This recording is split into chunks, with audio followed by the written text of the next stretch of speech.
Brianna. Thank you so much for being here on the Scrunch Creator Economy Show. It's fabulous to have you. Thank you so much for having me. I'm so excited to have a chat and really get into it. Awesome. Well, let's start by sharing your story. So you are the founder of Brand Social, which is so awesome. But I'd love for you to tell everybody how you got here. So was there a career beforehand? How did you start the business? What was the inspiration? Tell us all about it. Yeah, definitely. So my journey is a little bit, it's quite an interesting one to how I got to where Brand Social Media is today, and our agency. But many years ago, I worked in creative and in advertising agencies. So did like big media buying, worked with very big, large scale clients, and often just had one or two key clients that I worked with. But then at start of COVID 2020, my contract ended with the current publisher I was with. I know. And I felt completely lost. It was very hard to get a job in media at that time. I felt very confused in my direction. But one thing I did know for certain is that social media was an area I wanted to focus more on. Previously, before that, I had worked in a social media role, and I just had one client. So all of my experience was just with this one automotive client.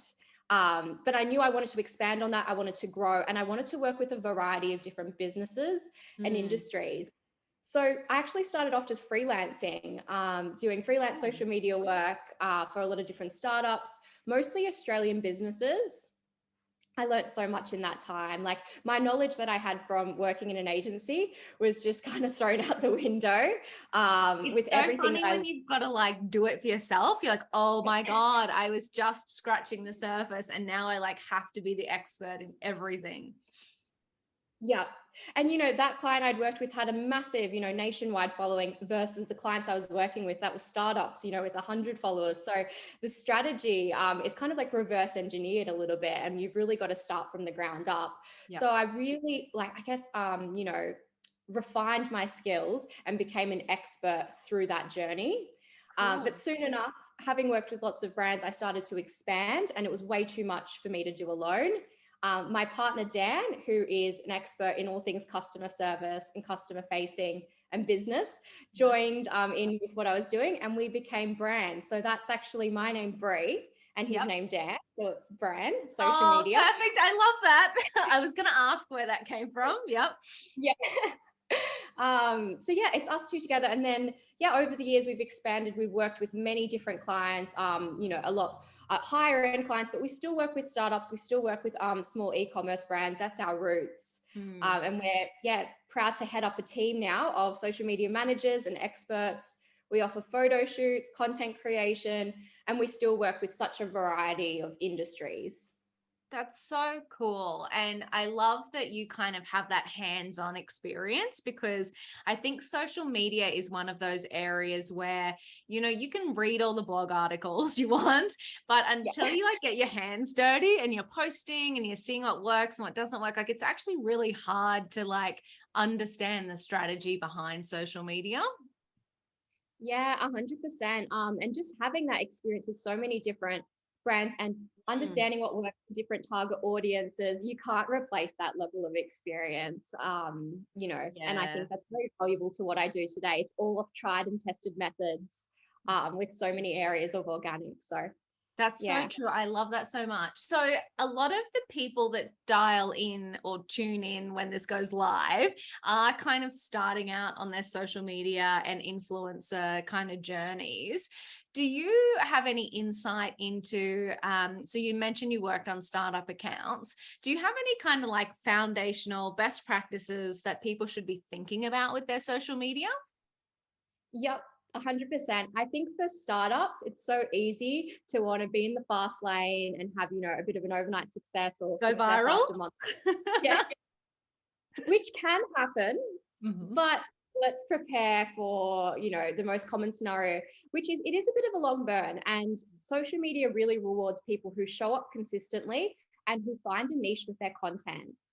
Also who align with influencers or other content creators who speak with their audience, just Mm. going for the Kylie Jenners of the world and the massive influencers, that might really not align with your brand. So I guess just, yeah, showing up consistently, being true to your company and your content, and working and aligning with other ambassadors and influencers in the industry who are on Mm. your level.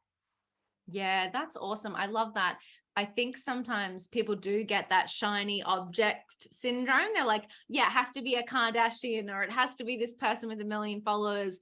But that can be a huge gamble for people. They can spend like thousands and thousands of dollars and it actually not work. Do you have much experience in the influencer space at all? Yeah, so we run influencer and content creator campaigns for a lot of brands that we work with. We had a very notable one last year with a brand that's stocked in Woolworths and Coles. You might have seen it. It's called Eye Care Paper. It's recycled toilet paper Oh, yep. and paper towels. Yep. They didn't really have any social media presence at all. Of course, in the shops, they've got a massive presence. A lot of people recognize them, but on socials, it really kind of fell flat. So we did an influencer campaign for them, which was very, very successful. It's probably one of our most successful case studies that we used. But yeah, I feel like with that scenario, it was really getting micros and macro influencers and to Mm. develop that strategy. Yeah, that's awesome. I like the idea of using both rather than kind of just sort of putting all of your eggs in one basket. So when you think about that campaign, let's kind of use that one as the case study. What was your approach to finding the right influencers? Yeah. So I guess understanding the target audience of the brand is hugely important. Mm. And then understanding the influencers audience. So you could have let's say your audience is female, like, young females, 18 to 25, and you find an influencer and she's 19 years old and she's got all of the right content. Her audience might all be males that are based in the US, Oh my God, because yes. that's her. I wonder why they're following her. So that might not even be speaking to your target audience. So it's really looking into their analytics, understanding who their audience is, the type of content they're creating. So it seems like an organic partnership. Mm. People are very savvy to advertising and to influencer partnerships these days. So you've got to really make sure that it seems organic and it fits in line with that influencer too.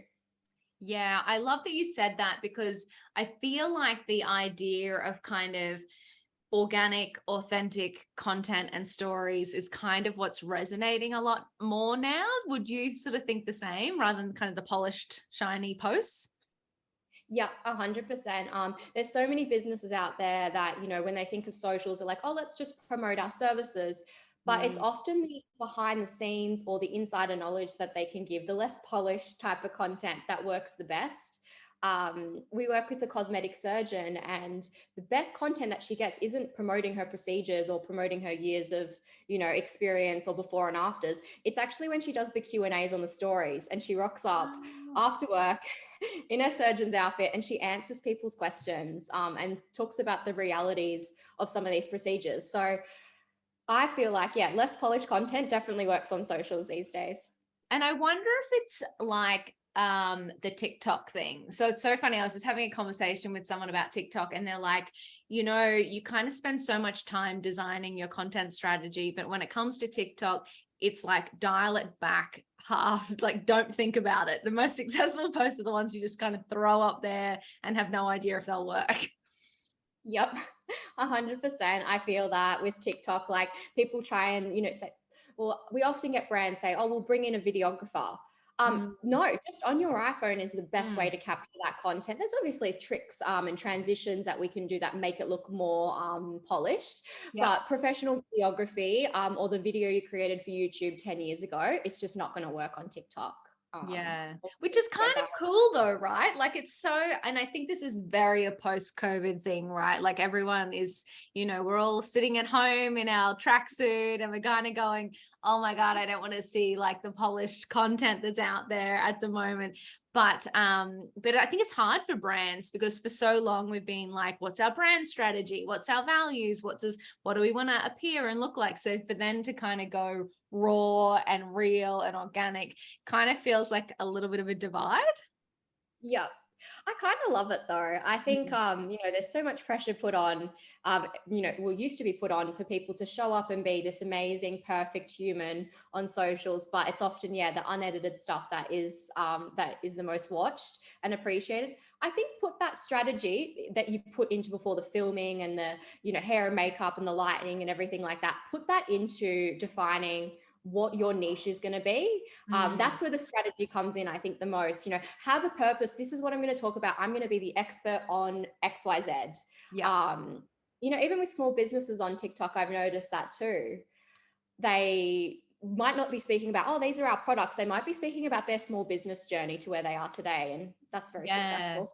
Yeah, that's a really good point, actually. It's kind of like, yes, yes, it can be raw and organic and real, but there does still have to be a purpose underlying. I think I actually watched this other great post today where someone was like, if you're super professional, maybe TikTok's not even the place for you. Like, don't feel like you have to kind of do the dancing, still kind of come back to what your values are. So if you're going to be the raw and the real, cool, but make sure it's still aligning to your values. Yeah, Yeah. definitely. Yeah, you don't want to kind of confuse the message too much, or come off as someone that you're not. I feel like that very, people see through things very quickly, especially on socials. So if you're turning up and being someone that you're not, people are gonna see through that pretty quickly. Yeah, and I really love that. It's kind of like, people kind of they go, I've got to appease the algorithm. I've got to do reels. I've got to do TikTok. I've got to just stay up with social. But it's actually like, well, what's your marketing strategy? What do you actually come back to? What's the brand? What's the vision? And I guess that's where like an agency like you comes into play, because you're like, actually, that's the work we need to do first. Yeah, having different content pillars is so important. Like, yeah, everyone's talking about Instagram Reels or TikTok, which is amazing for reach and exposure. But if you don't have any posts on your page and you aren't nurturing that community once they've come and started following you, then it's a bit of a flop. So you've really got to have commitment to the full content strategy, have a plan for, 6 to 12 months even is Yeah. a really good way to actually measure things and trial things. But yeah, that's where we come in. A lot of business owners are very time poor. And they haven't done it before, as we said, with Yeah. startups. It's their first time doing it. So instead of failing hard, continuously, they can work with someone that, has failed and succeeded and now just knows the success strategy. Yeah, I love that. So if you were so actually maybe a good question is like, if someone came to you, what kind of questions do you ask them to kind of figure that out? So how does someone identify what their strategy should look like? What are some initial questions they should ask themselves about their brand and what they want to achieve? Yeah, I think the best place to start is with their target audience. Thinking Mm, about who their customer is. Is it the same person that's following them online for their content? What type of content are they consuming? What are their competitors doing? yeah. It's, no use just creating content. You think, oh, I think that'll be a good representation of our business. It may be, but will Mm. your target audience respond to that? So it's really taking a look into, their behaviors online, what they're doing. And then some of your unique attributes. How can we show up and humanize your brand? Mm. Do we have someone internally that wants to be the face of the brand, or some stories inside? It's not doesn't as we said doesn't always have to be super polished. Is there someone that can film a little morning routine with what you guys do as at the dog grooming business, or the childcare center? So yeah, I think it's looking at it from a bit of a different angle. Yeah, I like that. So it's kind of like, who are we actually trying to reach? So who is that customer? And then how can we humanize the brand to connect with that customer? And what are those insights that aren't just product, service? It's like, what do we actually stand for as human beings, and how does that relate to the end customer we serve? I think that's a really nice way to look at it. I think people do get really trapped in just, oh my God, I need to post another picture today. What do I do? So that's super cool. Do you think social media has been around for like forever now, but some people are still just dipping their toes in the water. Do you think that social media is like absolutely has to be in a marketing mix? And do you think that it can actually drive sales? 100%. You're so right. I think there are some massive brands out there, some very established businesses that aren't on socials. And I Mm. think they're missing a huge piece of the pie. People spend hours and hours every day scrolling on social media. It's often the first thing they open on their phone of a morning. Yeah. And so your audience is on these platforms. If they're not on TikTok, they're on Instagram or they're on LinkedIn, and we're missing an opportunity to speak with them. I really haven't found any business that doesn't need to be on social media. Yeah, Your it's audience true. is always on socials. So yeah, I think in terms of sales, maybe we're not looking at it as a top of the funnel approach, with especially with organic social. Paid's a little bit different, but it really establishes that brand awareness, brand connection, and I guess authority for your business. That's a If good you're not point. on socials, you've got a photo from 2018 as your latest post on your page. It kind of brings down your brand. Like, people Mm. often go straight to socials to look up your business before they go to your website. So if you've got a really poor content, poor page, you're not active, that could actually be very detrimental. Yeah, I totally agree with you. It's so funny. And I think it depends on the generation that you're targeting. I had to laugh. My partner, he was talking about something and I was like, oh, I'll just look it up on Instagram. But he went to like Google Maps and I'm like, what are you doing? And I was like, I can't find them on Instagram, therefore they don't exist to me. Yeah. He's like, that's so weird. And I'm like, no, this is like every human ever. Like, we want to know what it looks like, what it feels like. That's kind of the measure of, do I want to go there and do I want to spend my money there? Yeah, 100%. I know so many. I've seen it happen in real time. People whip out their phones to look up a restaurant or a Mm, venue on Instagram, and they go so far as going to their tagged photos as well. They don't want to see the curated version of the brand. yes. They want to see the raw. What does it really look like? What are Yes. people wearing when they go to that venue? So people are digging deep. That is so cool. I didn't even think about that. Like, from a user generated content and influencer point of view, that those tagged photos, people should really like think about what goes into tagged photos. That's Yeah, definitely. Oh, that's awesome. So, what do you think then is coming next? So, we've kind of touched on social is very bloody important, and influencers, obviously. What do you think the world is in for from a marketing and brand point of view with social and influencers? Interesting one. I think, as we know, video is the next step for socials, Mm, and also not so polished or marketed products. I think the way influencer marketing worked a number of years ago is really just it's out the window at the moment. Like, yeah. people are not even engaging with that type of content. That's oh, look at this, teeth whitening product.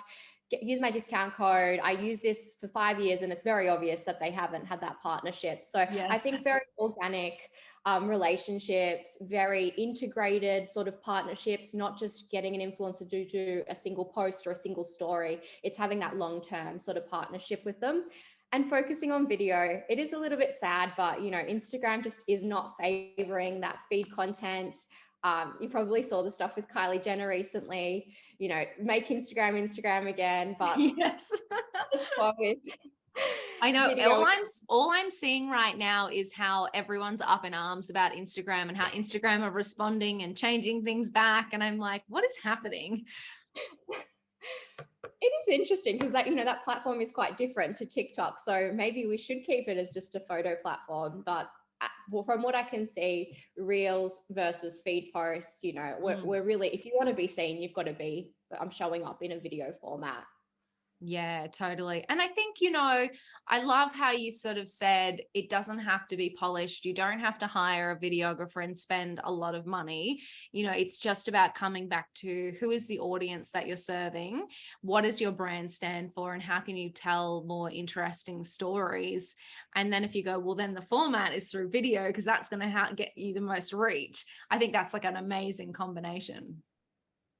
Yeah, 100%. I think anything value driven is going to hook people. People either follow others on social media for value, entertainment, or they're getting something out of following them. They're not, following someone just to get served ads or, really salesy type messages. So think about the value you can bring and just push that as the strongest content pillar.